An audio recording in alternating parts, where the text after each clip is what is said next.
Isang tanong naman po ating pong subscriber natin sasagutin. 10 araw na daw nawala yung kanyang biik sa mga inahing baboy, pero hindi pa nalalandi yung inahing baboy.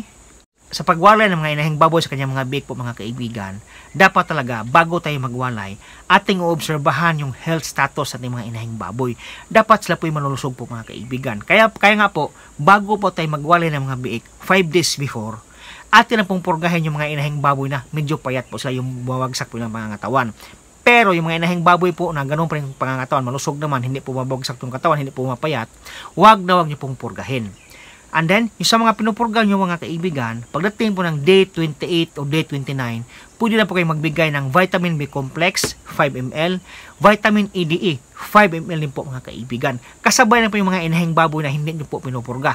Isabay nyo lang bigyan ng vitamins at day 28 para pagdating po ng walay ng mga biik, ay yung pangangatawan mga kaibigan ay malulusog na po sila.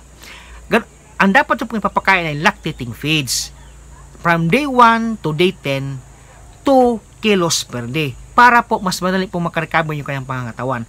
Para po mas madali po silang maglandi po mga kaibigan. Hindi na sila aabutan ng 10 araw. Sila po yung maglalandi na po. Basta malusog po ang pangangatawan yung mga inahing baboy. Basta ipapakain nyo po lactating feeds o kaya milk maker feeds 2 kilos per day from day 1 to day 10 ng walay mga kaibigan.